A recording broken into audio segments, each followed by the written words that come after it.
Hello and welcome again to the Daily Bread Bible Study. We are looking at day 24 for Friday, January 24th, 2020, looking at Exodus 28 through 30. So today we're going to focus mainly on the priestly role within the tent of meeting, also called the tabernacle, and we'll see these efforts around the tabernacle and see that they are used to connect God and God's people. So picking it up in Exodus 29, we'll start towards the end at 43 through 46, but then we'll come back and discuss the vestments in particular. So Exodus 29:43 says, "I will meet with the Israelites there in the temple, the tabernacle, and it shall be sanctified by my glory. I will consecrate the tent of meeting and the altar. Aaron also and his sons I will consecrate to serve me as priests. I will dwell among the Israelites, and I will be their God. And they shall know that I am the Lord their God, who brought them out of the land of Egypt, that I might dwell among them. I am the Lord their God." So God wants to connect with God's people, and through worship in the tabernacle and God's presence being there in the tabernacle, they will be able to commune with God as the leaders did on the mountain with Moses, and they'll be able to do that down off of the mountain now. So in preparation for all of this, because it's not yet ready, the priests need to learn what needs to be done. So a couple things need to be done, namely three. They need to make the items, they need to consecrate the items, and they need to ordain the priests. So, or make the items, consecrate the elements and the priest, I should say, and ordain the priest. But let's define some terms here that'll be helpful for us. So consecration. Consecration is the act of making things holy, which means you set things apart for a godly use, and you take something that is common and move it into the category of holy. So you take something that is normal, like unleavened bread. Plenty of people have made unleavened bread, and it's a special bread because it's connected with the Passover meal. But you take this bread and that is common, and you designate it for a purpose. We as Christians use this practice in our sacrament of Holy Communion, and where we take communion and take this bread, whatever type of bread you have, unleavened, leavened, you take this bread and then you set it apart for a special purpose, to be God's grace distributed through communion. So that's a act of remembrance for Jesus, but it goes back even to this tradition that they're establishing in this tabernacle of taking this bread and setting it apart for a special purpose, so that way it's no longer something common. It's called consecration. Ordination is then the act of receiving orders, or ordos in Latin. The ordination of it is a calling. So it's a holy calling, it's holy orders, it's holy instructions, functioning in a holy role. And so the priest will learn about what their holy role is about and what their call is from God as far as that goes. So let's focus first on that first part of the things that need to be done, the making of things. So in chapter 28, it describes the tunics, the sashes. I like the phrase, the curious girdle that's mentioned about in that's what's used in the King James Version. Curious girdle, the headdresses, and even the underwear for the sons of Aaron, which will become the Levites. So the Levites are the name for the tribe of Levi. They will become the priestly tribe, and so from that you'll get the high priest will come from the tribe of Levi. You'll have the regular priest will come from the tribe of Levi, and then Levites who will attend to the needs of the priest and the high priest. Those Levites will be, from the tribe of Levi as well. So, moving on to the high priest in particular, it describes some of his vestments there in chapter 28, saying, "These are the vestments that you shall make for the high priest: a breastpiece, an ephod, a robe, a checkered tunic, a turban, and a sash, the aforementioned curious girdle.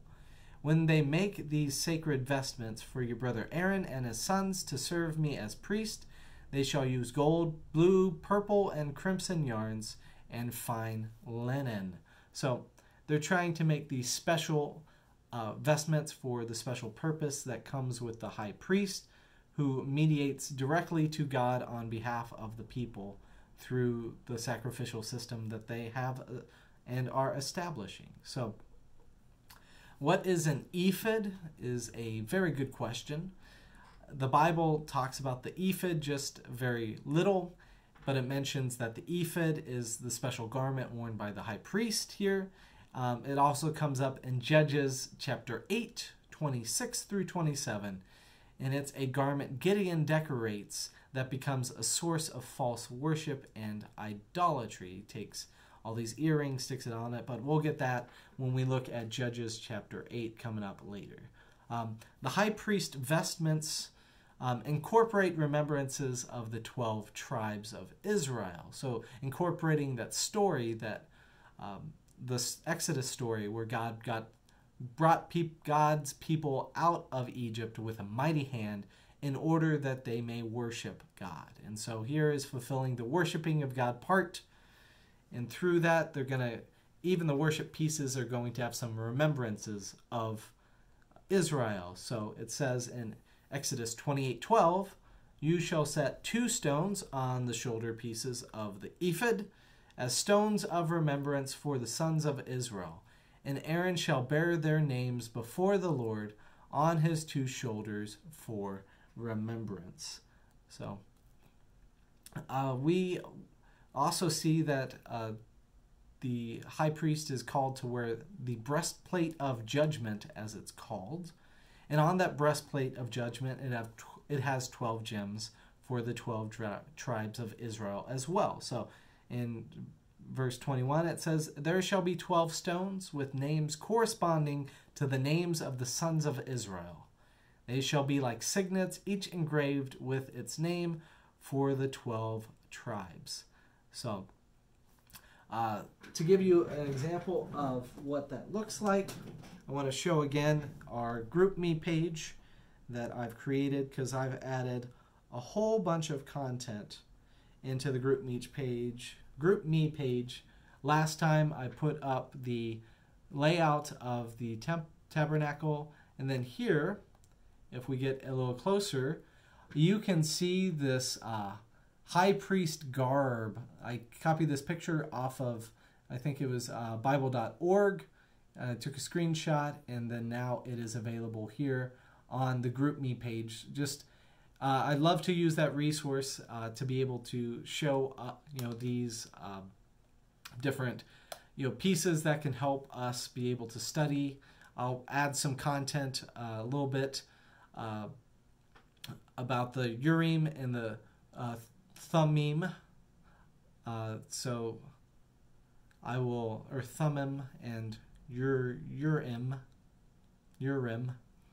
Those names are foreign to me, but I've got some content as well there too. So you can check out to see the high priest garb and all the different things that go into decorating the high priest. And this gives a little colored view of what they think it looks like. But he's got, on his shoulders, he's got remembrances, and then on the front, he's got the gemstones there and the breastplate for the 12 tribes.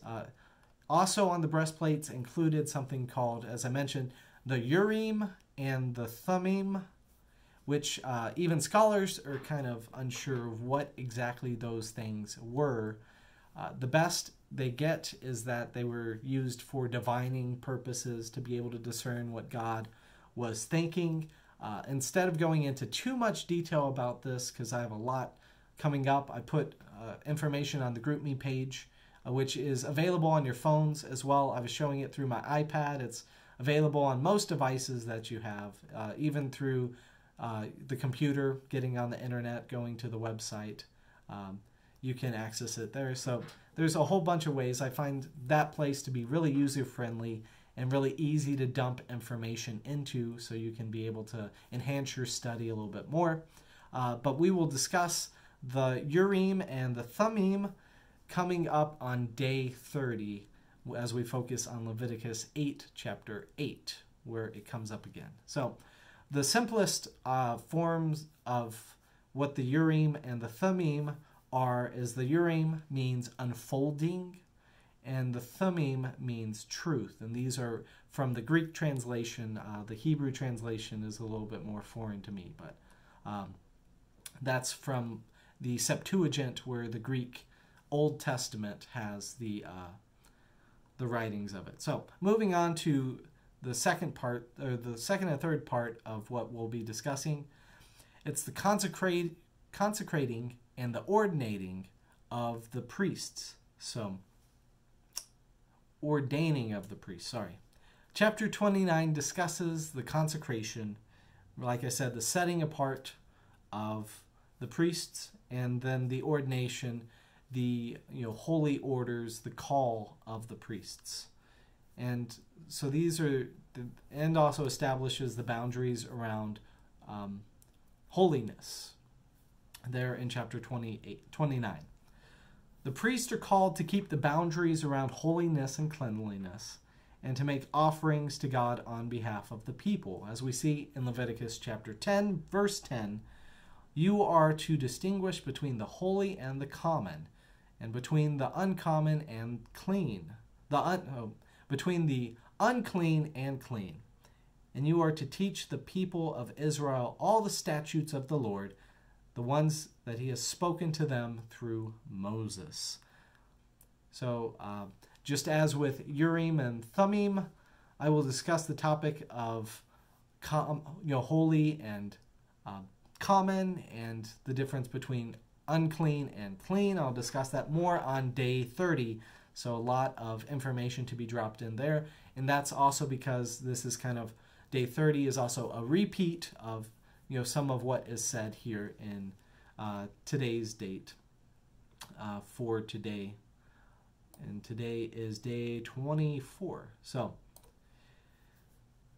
these distinctions are very important to keep for the priest, holy, common, unclean, and clean. And the consequences for improper maintenance of these boundaries could mean death, as we see in Exodus 28:43.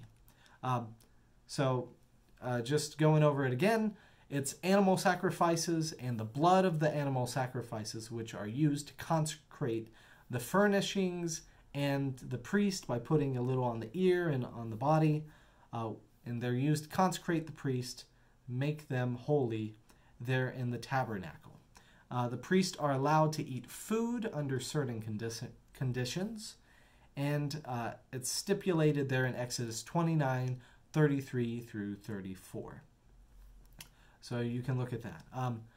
The rest of chapter 30 describes the altar of incense, the bronze brazen, the anointing oil, the special blend of incense that is to only be used in the tabernacle, and it is forbidden for common use in your household. Additionally, it also designates something called the Lord's offering, and this was an offering or tax, depending upon how you look at it, that was received from the people. And it says in Exodus 30:16, you shall take the atonement money, this offering, the Lord's offering, you shall take it from the Israelites and shall designate it for the service of the tent of meeting. So you give it a holy purpose. You designate it for the special purpose of supporting the work of the tent of the meeting. Before the Lord, it will be a reminder to the Israelites of the ransom given for your lives. So in the Exodus story where, the lamb was sacrificed in place of, God taking the firstborn of all of Egypt. The households of Israel were spared. And so this is a small little token of that ransom, that the gift that God was giving, a sort of honoring of that God passed over the firstborn of the families of Egypt. So there is a jam-packed full discussion. We have much more that we can talk about, but if you have any questions, comments, please connect with me. Shepherd King's Facebook, their website is a good place. The GroupMe is also, like I said, a great resource that we will be using for at least 2020 to be able to have discussions. So here ends the day. Here ends our day 24 for Friday, January 24th, 2020.